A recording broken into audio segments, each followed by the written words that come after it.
यानंतर सन्मान अशा व्यक्तिमत्वाचा ज्यांच्या नावामध्ये शीतलता, सौम्यता आणि विचारांची प्रगल्भता आहे, अर्थातच माननीय चंद्रकांत दादा पाटील यांना सन्मानित करण्याची विनंती मी माननीय संग्रामदादांना करेन. आपल्या सगळ्यांचं लाडकं व्यक्तिमत्व, खरं तर देवेंद्रजींची गती, संग्रामदादांची नीती आणि त्यातूनच होणार आहे खरी खरी भोरची प्रगती. यानंतर सन्मान करण्यापूर्वी प्रास्ताविक करायला मी निमंत्रित करते लगेचच, कारण माझ्या शब्दांना अल्पविराम, आवाज एकच घुमणार आहे ज्यांच्या नावामध्ये संग्राम आहे. संग्राम दादा आगे बढ़ो.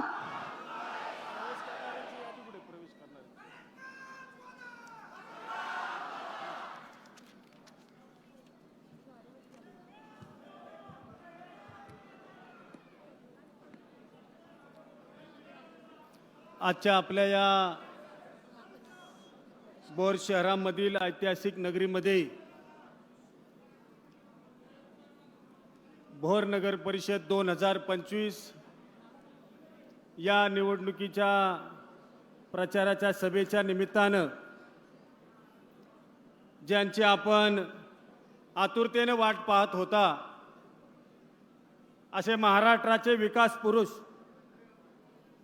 तुम्हा आम्हा सर्वांचे नेते आदरणीय देवेंद्र भाऊ फडणवीस साहेब, आपल्या पुणे जिल्ह्याचे नेते आणि सांगली जिल्ह्याचे पालकमंत्री तथा उच्च तंत्र मंत्री सन्माननीय चंद्रकांत दादा पाटील साहेब, इथं उपस्थित असणारे जिल्ह्याचे अध्यक्ष श्री शेखरजी वडणे, आपल्या भोर नगर परिषदेचे निवडणुकीचे प्रभारी माजी नगरसेवक राजेंद्र आबा शिळीमकर, स्नेहलताई दगडे, माझे सध्याचे विद्यमान आमदार सन्मान्यजी टिळेकर, त्याचप्रमाणे व्यासपीठावरील उपस्थित असणारे सर्वच सन्माननीय मान्यवर, ज्यांच्या प्रचाराच्या सभेसाठी साहेब आपण आलायत, असे भोर नगर परिषदेचे नगराध्यक्ष पदाचे उमेदवार श्री संजय दत्तात्रय जगताप,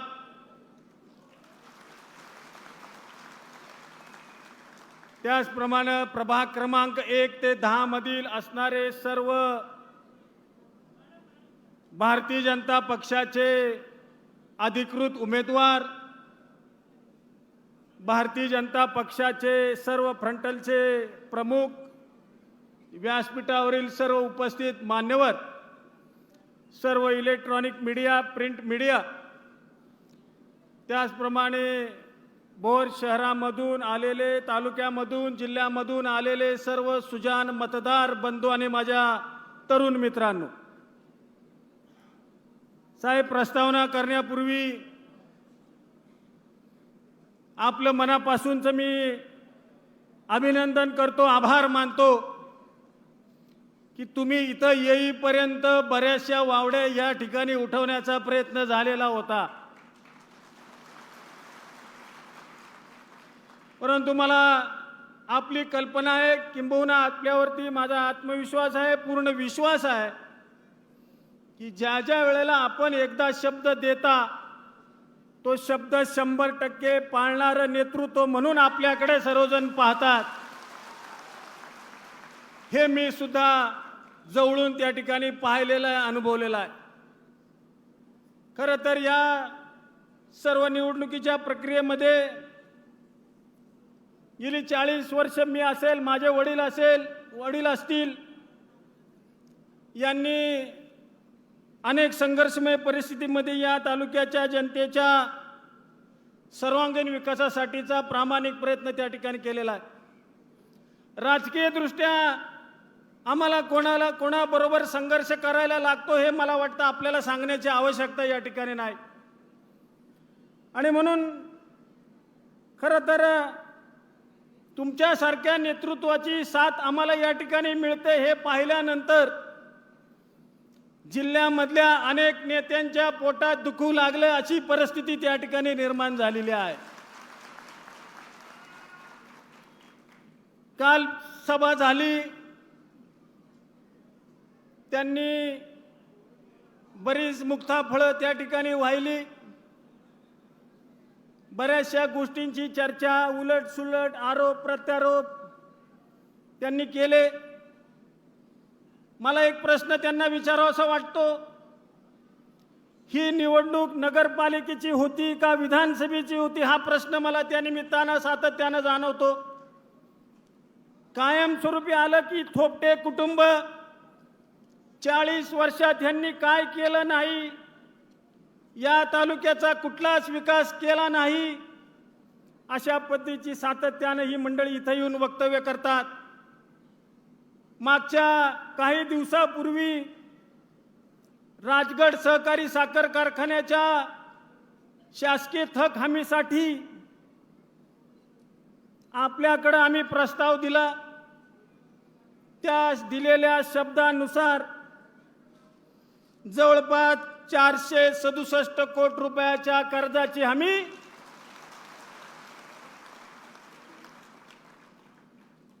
आपण सगळ्यांच्या विरोधाला डावलून सुद्धा त्या ठिकाणी दिलेली आहे. आणि हे मी म्हणत नाही, वृत्तवाहिन्यांमध्ये आलं होतं की अमक्या तमक्याच्या विरोध असताना देखील माननीय साहेबांनी त्याला हिरवा कंदील दाखवला. आज ती मंडळी इथे येऊन त्या राजगड कारखान्याबद्दल बोलतात. त्यांनी काल सांगितलं की राजगडला आम्ही पैसे दिले. कैलासवासी संपतराव अण्णा जेदे असताना त्या काळात कारखान्याला मदत केली. त्यांच्यानंतर स्वर्गीय विलासरावजी देशमुख साहेब असताना त्यांच्या वेळेला मदत केली. आणि आता सुद्धा पहिली सही मी केली. साहेब, आता पहिल्या सहीचं महत्त्व किती आहे मी आपल्याला या ठिकाणी सांगण्याची आवश्यकता नाही.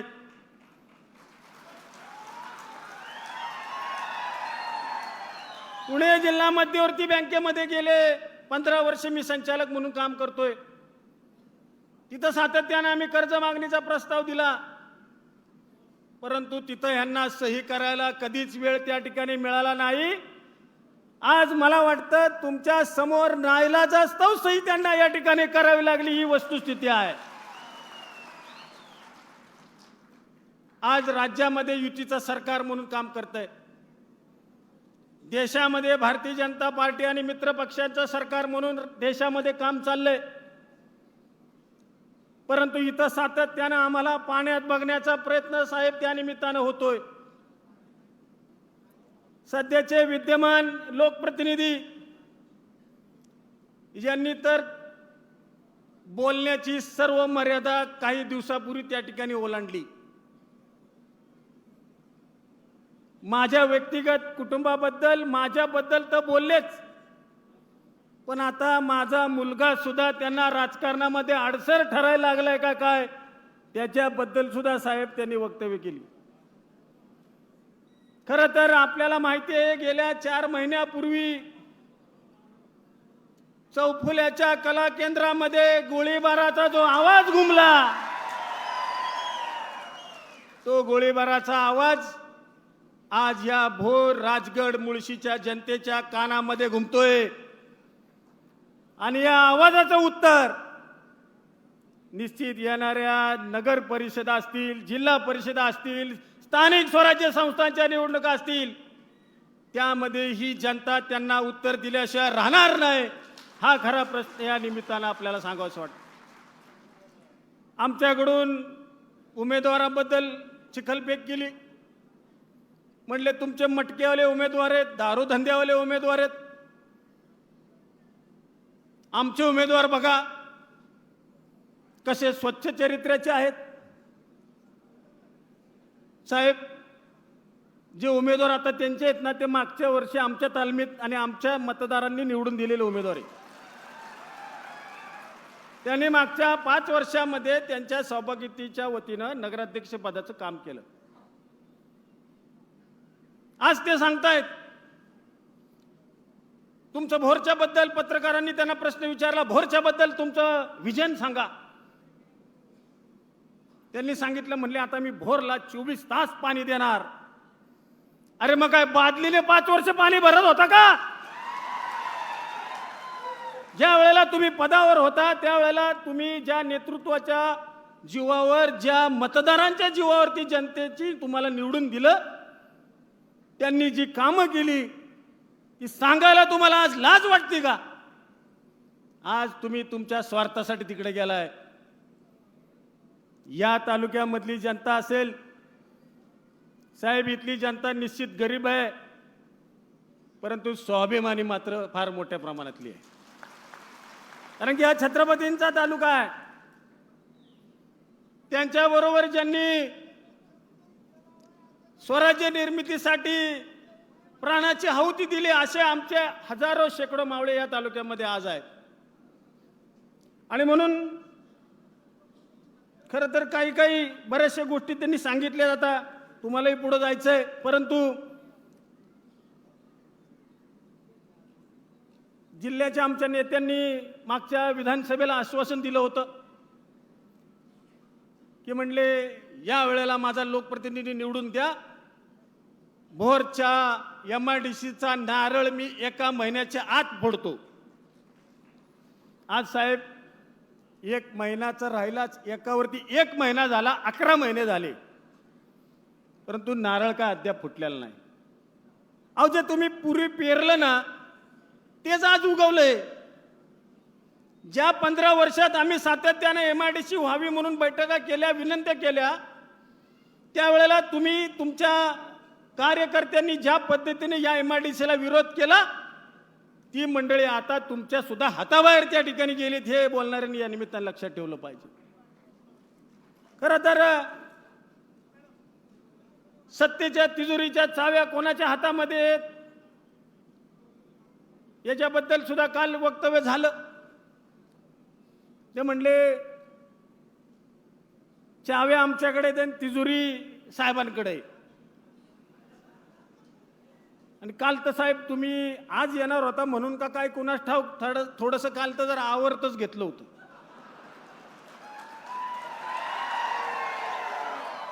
नाही तर असा पाडा आमच्याबद्दल सातत्यानं बोलायचा, सकाळी संध्याकाळ थोपटे यांनी काहीच केलं नाही, सारखं तेच.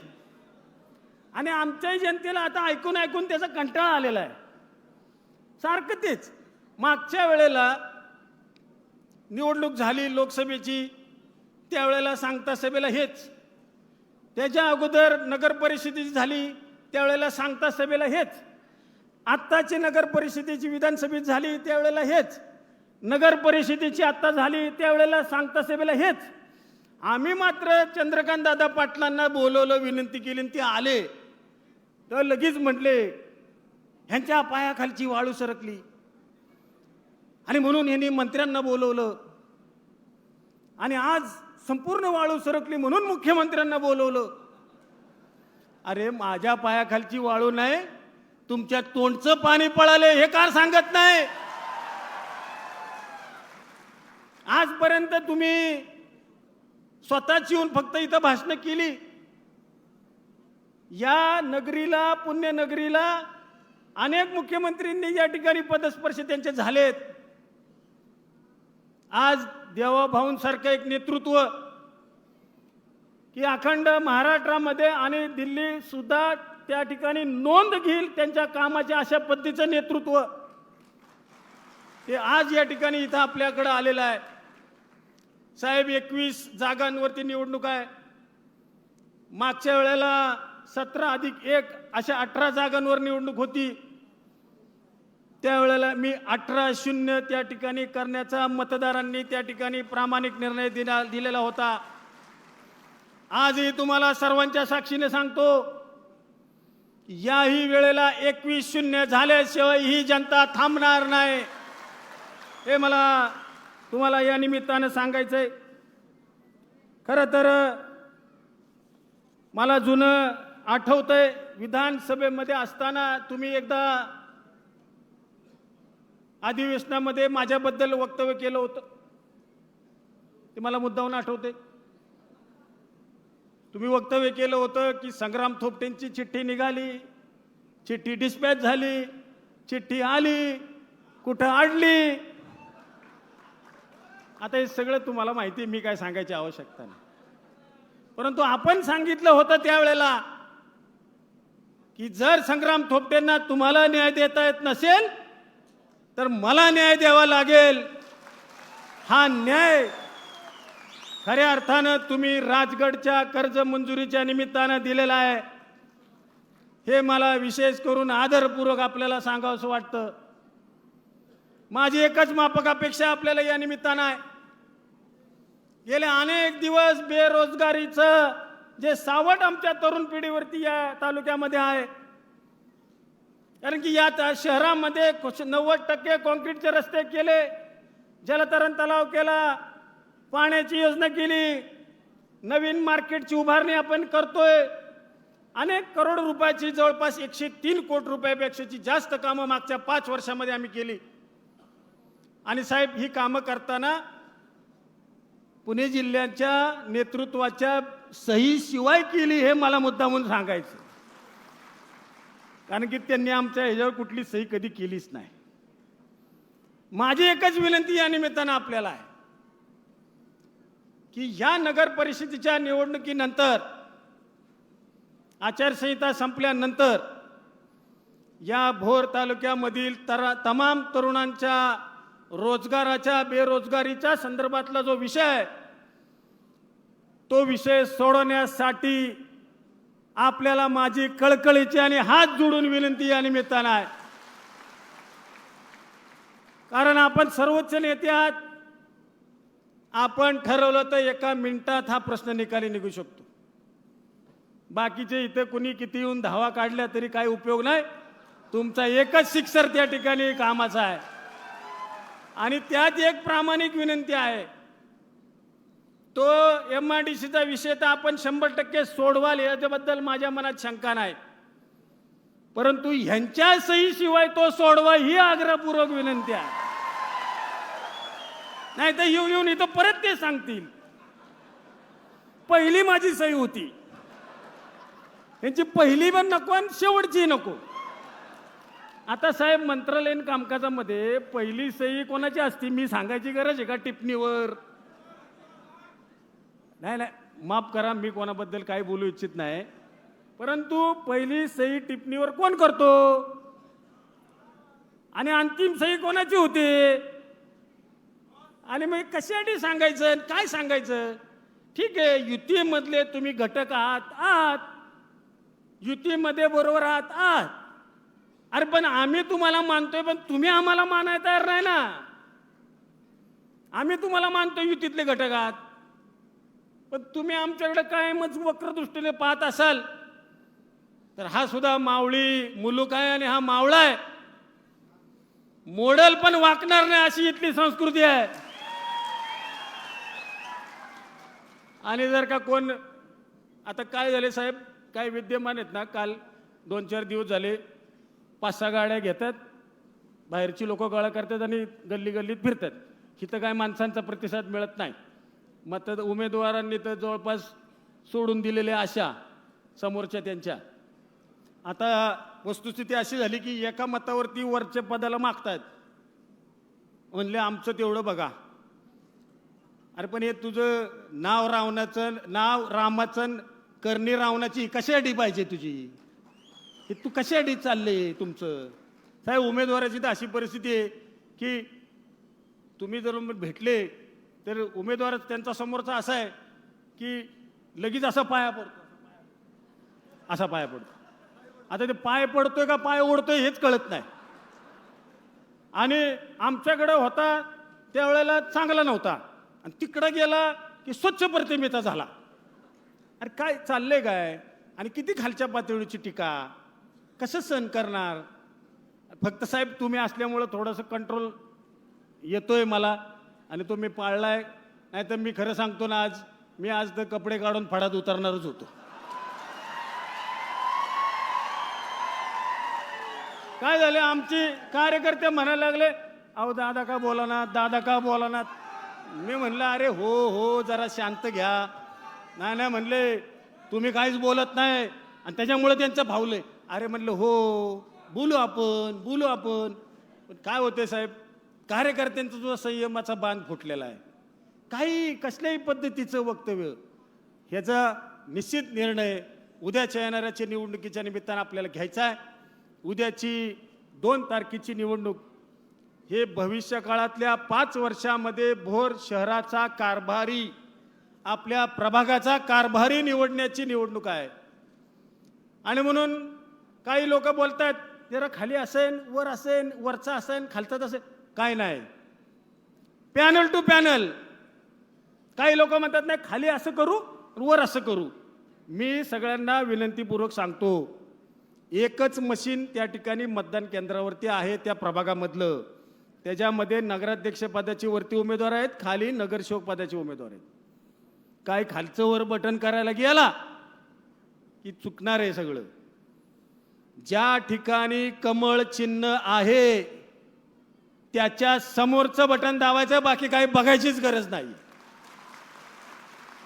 एका प्रभागात एका मतदाराला 3 मतं देण्याचा अधिकार आहे.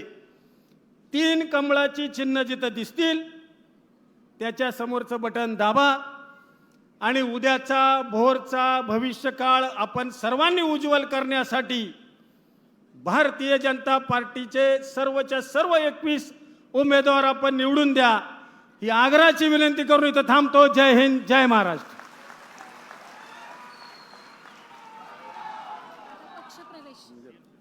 या ठिकाणी साहेबांच्या मनोगता अगोदर 2 मिनिटं माननीय शेखरजी वडणे यांच्या शुभ हस्ते आणि साहेबांच्या उपस्थितीमध्ये जरा 1-2 मिनिटं थांबा. 2 मिनिटं. या ठिकाणी राष्ट्रवादी काँग्रेस पक्षामधून, त्याचप्रमाणे शिवसेना उद्धव बाळासाहेब ठाकरे पक्षामधून, त्याचप्रमाणे राष्ट्रवादी काँग्रेस पक्ष अजित पवार गट या पक्षामधून काही तरुण कार्यकर्ते आणि मान्यवरांचा या ठिकाणी पक्षप्रवेश होतोय. त्यामध्ये सर्वप्रथम आदित्यजी बोरगे आणि त्यांचे प्रमुख कार्यकर्ते त्यांना व्यासपीठावर यावं अशी मी विनंती करतो. गळ्यातले स्कार्फ असतील माझ्या तिथं आहेत, स्कार्फ गाडीत आहेत. आदित्यजी बोरगे चला. त्याचप्रमाणे निखिल राष्ट्रवादी काँग्रेस शरद पवार गटातून महिला अध्यक्षा विद्याताई यादव चला पटकन. आदित्य बोरगे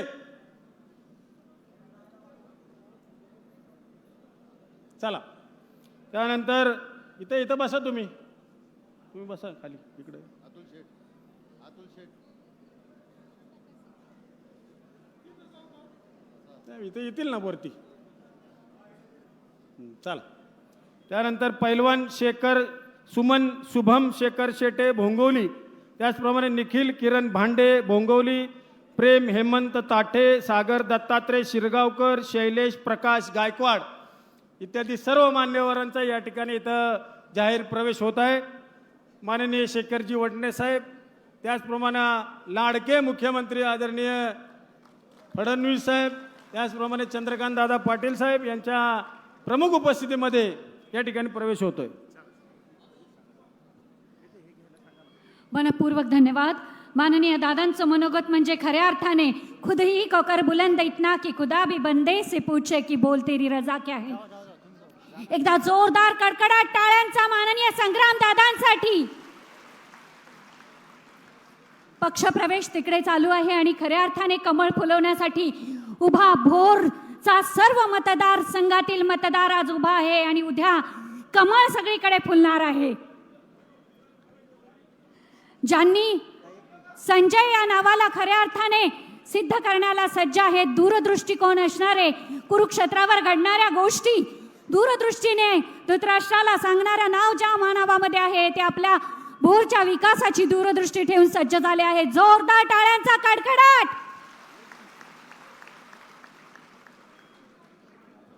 यानंतर आपल्यासाठी खास मनोगत, अर्थातच लाडक्या महाराष्ट्रातल्या तमाम बहिणींचे लाडके भाऊ देवा भाऊ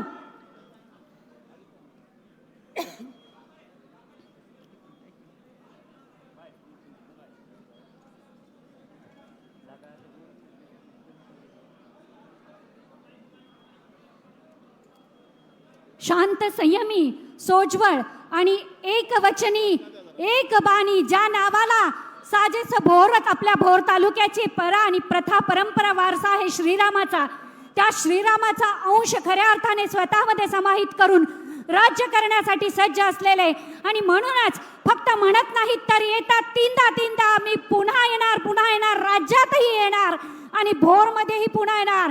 माननीय देवाभाऊंच्यासाठी एकदा जोरदार टाळ्यांचा कडकडाट. देवाभाऊ आप आगे बढ़ो.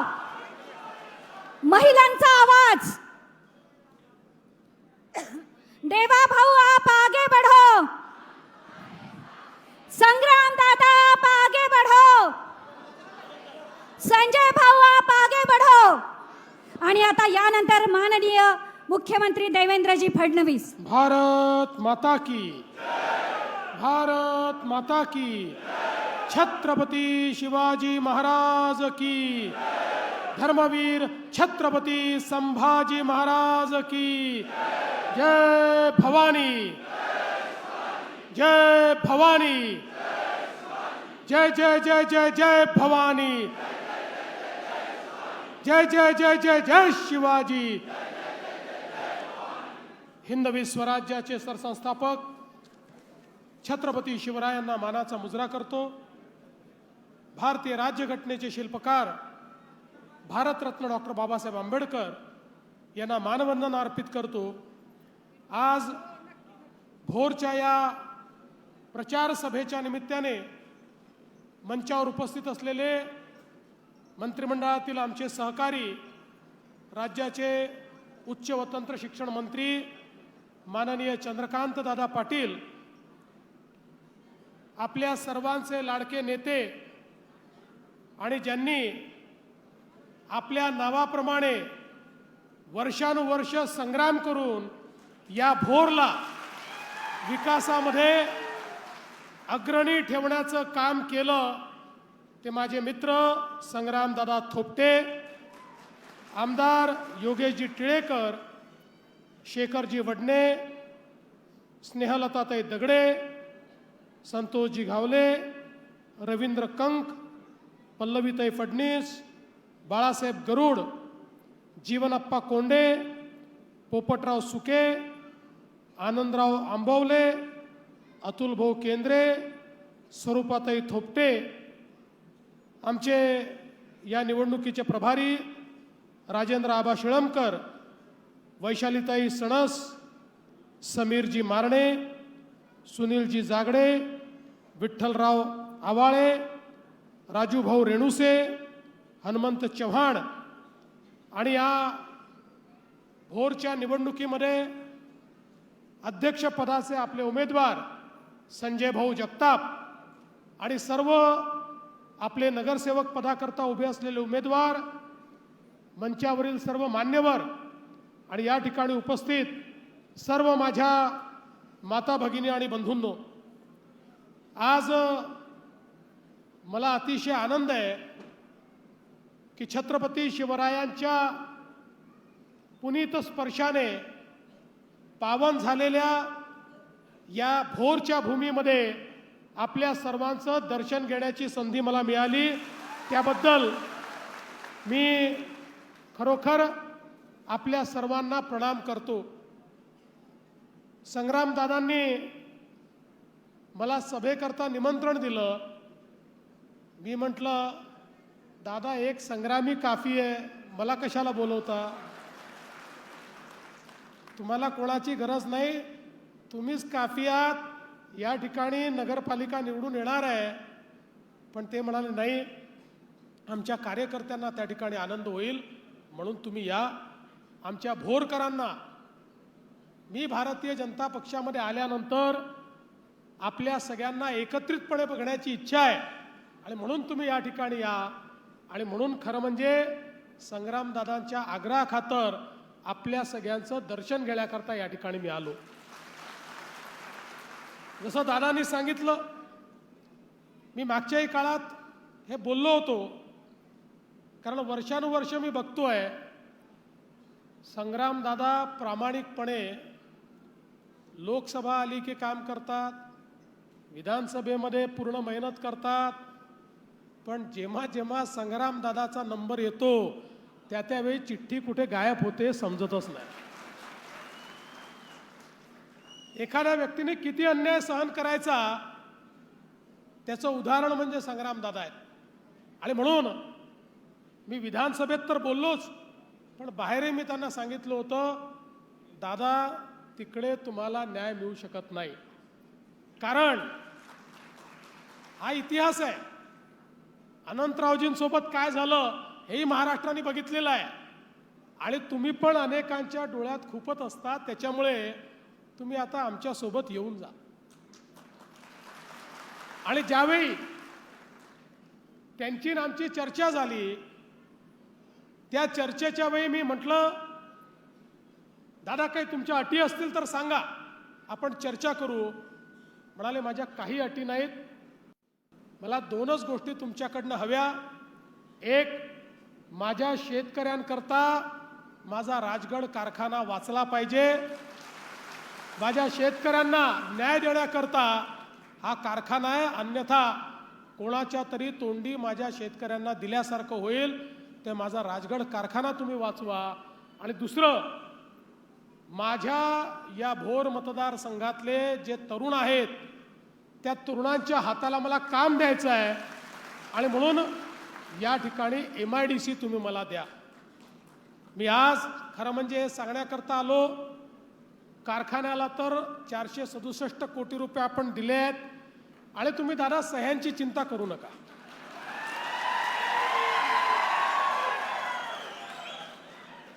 सह्या मागे पुढे होत राहतात. तुम्हाला कल्पना आहे, इतके वर्ष तुम्ही राजकारणात आहात, एकदा राज्याच्या प्रमुखाने जे ठरवलं त्या गोष्टी होत असतात. त्याच्यामुळे काही काळजी करू नका. आणि मी तुम्हाला सांगतो की शेवटी ठीक आहे, मतमतांतर असतात, पण सगळ्यांनीच मंत्रिमंडळामध्ये एकमताने हा निर्णय केला की राजगडला 467 कोटी रुपये दिले पाहिजेत. त्यामुळे मला असं वाटतं की आता त्याच्याबद्दल कुठली अडचण राहिलेली नाही. आणि दुसरा जो तुम्ही प्रश्न मांडलेला आहे MIDCचा, मी तुम्हाला आजच सांगतो, येत्या अधिवेशनामध्येच तुमच्या MIDCची बैठक लावतो. त्याचे प्रश्न सोडवतो. एकदा जमीन ठरली, आपण ती घेतली की तुम्हाला आजच मी प्रॉमिस करतो, त्यातला 1 इंचही मी रिकामा राहू देणार नाही. इतके उद्योग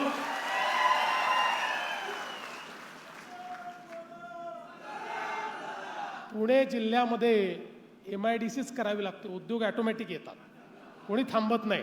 त्यामुळे तुम्ही काळजी करू नका. या ठिकाणी ज्या दोन्ही गोष्टींकरता तुम्ही सांगितलं, माझा स्वतःचा काही स्वार्थ नाही, या 2 गोष्टी तुम्ही करा. त्या दोन्ही गोष्टी आपण निश्चितपणे या ठिकाणी करणार आहोत. आज आपण जर बघितलं तर खऱ्या अर्थानं ही जी काही निवडणूक आहे हा लोकशाहीचा उत्सव आहे. लोकशाहीमध्ये भारतरत्न डॉक्टर बाबासाहेब आंबेडकरांनी आपलं संविधान तयार केलं. या संविधानाने लोकशाहीचं एक माध्यम आपल्याला दिलं, निवडणुकांसारखा एक प्रभावी अस्त्र आपल्याला दिलं. आणि हे अस्त्र देताना त्यांनी सगळ्यांना समान अधिकार दिला. आज या देशामध्ये टाटा, बिर्ला, अडाणी, अंबानी यांनाही एकाच मताचा अधिकार आहे आणि तुम्हाला आणि मलाही एकाच मताचा अधिकार आहे. अशा प्रकारची समता या देशामध्ये खऱ्या अर्थानं आपल्या संविधानाने आणली. पण ही समता आणताना एक जबाबदारी देखील आपल्यावर दिली. आपले राज्यकर्ते निवडून द्यायचा अधिकार आपल्याला दिला. देशाचा प्रधानमंत्री कोण असेल, राज्याचा मुख्यमंत्री कोण असेल, आपल्या शहराचा अध्यक्ष कोण असेल, या सगळ्या गोष्टींचा निर्णय हा घेण्याची जबाबदारी आपल्यावर आहे. आणि म्हणून एक गोष्ट लक्षात घेतली पाहिजे की कुठल्याही निवडणुकीमध्ये मतदान करताना विचारपूर्वक मतदान केलं पाहिजे की कोण पुढचे 5 वर्ष या ठिकाणी आमच्याकरता काम करू शकेल. आणि मला या गोष्टीचा विश्वास आहे की खऱ्या अर्थानं संग्रामदादांच्या नेतृत्वामध्ये या ठिकाणी संजय भाऊ जगताप आणि आपले सगळे नगरसेवक निवडून आल्यानंतर पुढचे 5 वर्ष विकासाकरता इथे निधी कमी पडू देणार नाही. मी तर हे सांगण्याकरता आलोय की देवेंद्र फडणवीस आणि महाराष्ट्राचं संपूर्ण सरकार हे संग्रामदादांच्या पाठीशी उभा आहे. त्यामुळे चिंता करण्याची आवश्यकता नाही आहे. आपल्याला माहिती आहे आपला देश स्वतंत्र झाल्यानंतर जवळपास 65 वर्ष आपल्या देशामध्ये आपण गाव केंद्रित अर्थव्यवस्था चालवली. ती योग्य होती. भारत गावात राहतो त्यामुळे गावांचा विकास झाला पाहिजे ही अतिशय योग्य बाब होती. पण या 60-65 वर्षामध्ये आपल्या देशात शहरांचा विसरच पडला. 60-65 वर्ष शहरांच्या विकासाकरता प्रभावी योजनाच तयार झाल्या नाहीत. परिणाम काय झाला? शहरं वाढू लागली. त्या ठिकाणी शिक्षण, आरोग्य आणि रोजगाराकरता लोक यायला लागली. अन्न वस्त्र निवाऱ्याकरता लोक यायला लागली आणि त्यामुळे लोकसंख्या वाढायला लागली आणि मग राहायला जागा नव्हती. मग अतिक्रमणं झाली, झोपडपट्ट्या झाल्या. जसं जमेल तसे बिचारे लोक राहू लागले. लोकसंख्या वाढल्यामुळे पिण्याच्या पाण्याचा प्रश्न निर्माण झाला. अनेक शहरांमध्ये त्या ठिकाणी नाल्यांमधनं सगळा मैला वाहू लागला. तोच मैला आपल्या विहिरींमध्ये, आपल्या जलस्रोतात जाऊ लागला. मग त्यातनं डास, त्यातनं रोगराई, त्यातनं वास अशा अनेक अडचणी तयार झाल्या. लोकसंख्या वाढल्यावर मोठ्या प्रमाणात कचरा तयार झाला. मग अनेक ठिकाणी कचऱ्याचे ढीग लागू लागले. एक प्रकारे शहरातलं जीवनमान हे चांगलं व्हायच्या ऐवजी खराब व्हायला लागलं. कारण 60-65 वर्ष आपण मानायचो की शहरीकरण अभिशाप आहे आणि म्हणून शहराकरता काही करूच नये अशा प्रकारची आपली भूमिका होती.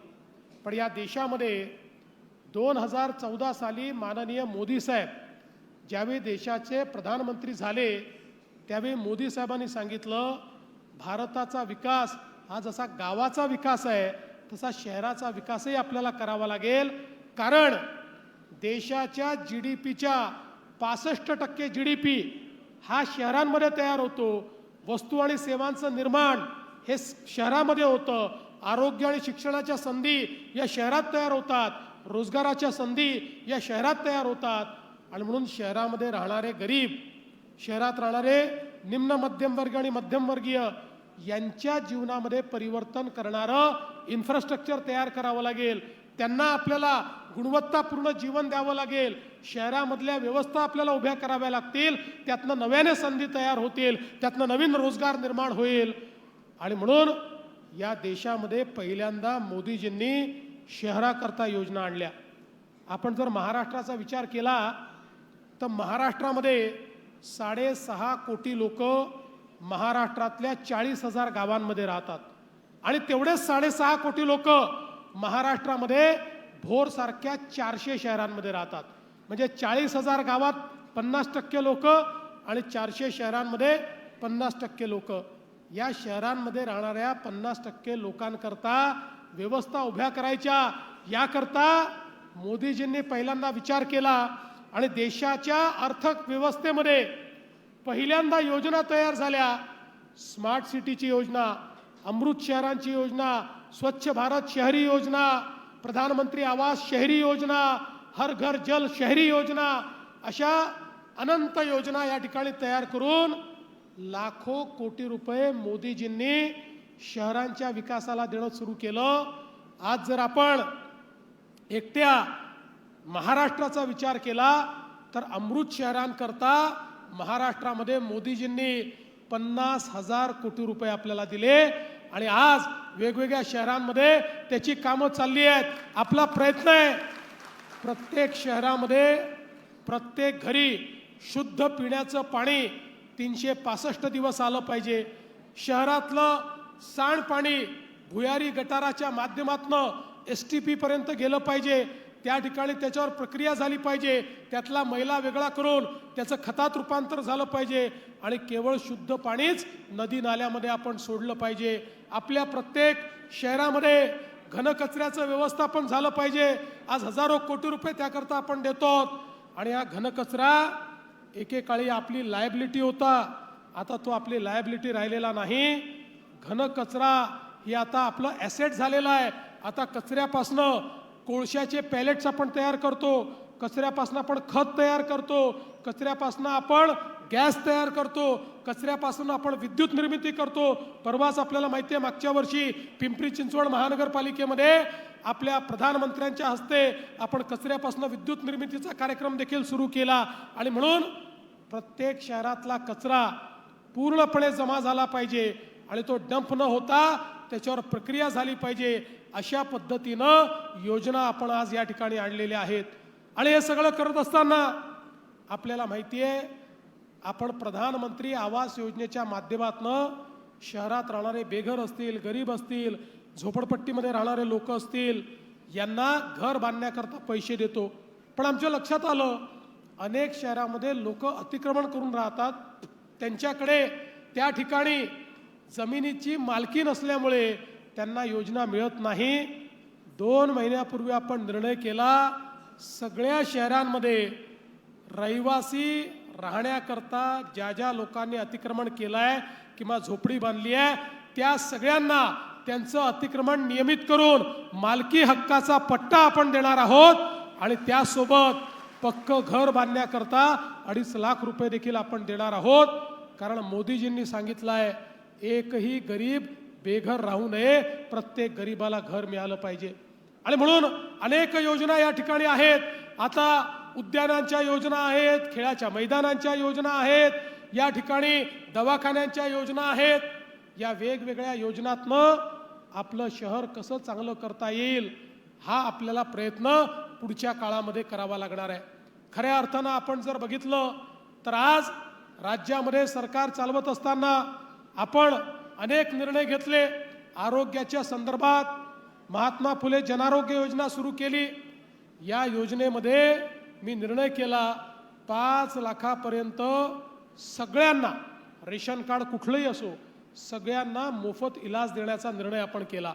मध्यंतरी काही लोक माझ्याकडे आले, ते म्हणाले, साहेब तुम्ही मोफत उपचार तर करतात, पण तुमच्या पॅकेजमध्ये 1300 आजार आहेत, पण यात अनेक असे आजार नाहीत की ज्या आजाराचा प्रादुर्भाव मोठ्या प्रमाणात आहे, ज्याकरता 3-3, 4-4 लाख रुपये आम्हाला त्या ठिकाणी खर्च पडतो, पण तुमच्या पॅकेजमध्ये नसल्यामुळे आम्हाला लाभ मिळत नाही. मी त्या सगळ्या आजारांची यादी तयार केली, देशभरातल्या वेगवेगळ्या योजनांचा अभ्यास केला, काही प्रमुख डॉक्टर्सची चर्चा केली आणि आता आम्ही एक नवीन शासन निर्णय काढला. आता 1300 नाही, 2400 आजारांकरता 5 लाखापर्यंतचा इलाज हा सगळ्यांना आम्ही मोफत केलेला आहे. आणि 9 तर असे आजार आम्ही शोधलेले आहेत की ज्याच्यामध्ये 5 लाखापेक्षा देखील जास्त खर्च येतो. अशा 9 आजारांमध्ये 35 लाखापर्यंतचा खर्च हा आपलं सरकार त्या ठिकाणी देणार आहे. कोणाला 1 पैसा खर्च करण्याची आवश्यकता नाही आहे. मी तर तुम्हाला विनंती करील, कोणी गरीब असेल, गरजू असेल आणि त्याला कुठलाही आजार झाला, त्याला कुठले ऑपरेशन करायचं आहे, मुख्यमंत्री सहायता कक्ष आहे, संग्रामदादांच्या माध्यमातून केवळ एक पत्र त्या ठिकाणी पाठवा. त्याचं किती मोठं ऑपरेशन असो, अगदी हार्ट ट्रान्सप्लांटचं ऑपरेशन असो, किडनी ट्रान्सप्लांटचं ऑपरेशन असो, सगळे ऑपरेशन पूर्णपणे मोफत आणि चांगल्यातल्या चांगल्या हॉस्पिटलमध्ये त्या ठिकाणी करण्याचं काम हे आपल्या सरकारच्या माध्यमातून आपण करणार आहोत. बंधू भगिनींनो, खऱ्या अर्थानं आपलं जे सरकार आहे हे जनसामान्यांचं सरकार आहे. आणि मागच्या काळामध्ये संग्रामदादा, इतके वर्ष तुम्ही कधी सत्ता पक्षात होता, कधी विरोधी पक्षात होता. आमच्या काळात तुम्ही विरोधी पक्षात होता, तुमच्या काळात तुम्ही सत्ता पक्षात असूनही विरोधी पक्षात होता. त्याच्यामुळे तुम्हाला खूप अडचणींचा सामना करावा लागला. आता चिंता करू नका, आता तुमच्या मनातल्या जेवढ्या संकल्पना या भोर करता आहेत त्या सगळ्या संकल्पना आपण पूर्ण करू. आपल्या हिंदवी स्वराज्याचे किल्ले, छत्रपतींचे इतके सुंदर किल्ले हे या ठिकाणी आहेत.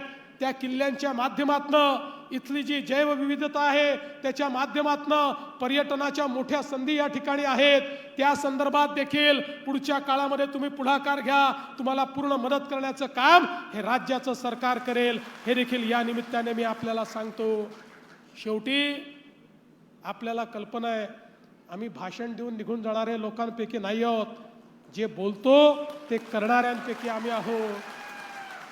आपल्याला माहिती आहे, मागच्या वर्षी 23 नोव्हेंबरला विधानसभेचा निकाल आला आणि खूप चांगलं यश भारतीय जनता पक्षाला मिळालं. मी मुख्यमंत्री झालो. त्यानंतर काही लोक म्हणायला लागले, आता या भाजपवाल्यांना इतके आमदार मिळाले की आता हे लाडकी बहीण योजना बंद करतील. माझ्या लाडक्या बहिणींनो, 1 वर्ष झालं योजना बंद झाली नाही आणि जोपर्यंत तुमचा देवाभाऊ मुख्यमंत्री आहे ही योजना बंद होणार नाही. पण संजय भाऊ, तुम्हाला माझी विनंती आहे, तुम्हाला ही जनता निवडून देणार आहे, त्यामुळे आता तुम्ही नगरपालिकेच्या माध्यमातून माझ्या लाडक्या बहिणींना केवळ लाडक्या बहिणी ठेवू नका, त्यांना लखपती दीदी करा. कारण आता लखपती दीदीचा कार्यक्रम आपण आणलाय. मला सांगताना आनंद वाटतो, गेल्या 1.5 वर्षामध्ये राज्यामध्ये 50 लाख लाडक्या बहिणींना आम्ही लखपती दीदी केलाय. लखपती दीदी म्हणजे ज्या दरवर्षी 1 लाखापेक्षा जास्त त्या ठिकाणी पैसा कमावतात अशा झाल्यात. पुढच्या वर्षीपर्यंत 1 कोटी लाडक्या बहिणी या लखपती दीदी होतील. त्यामुळे संग्राम दादांच्या नेतृत्वात संजय दादा, तुम्हाला माझ्या भोरच्या लाडक्या बहिणींना या ठिकाणी लखपती दीदी करायचं आहे, ही जबाबदारी मी तुम्हाला देऊन या ठिकाणून चाललो आहे. बंधू भगिनींनो, मी आज एवढंच सांगेन, एक मोठं विकासाचं या ठिकाणी आपल्याला दालन पार करायचं आहे.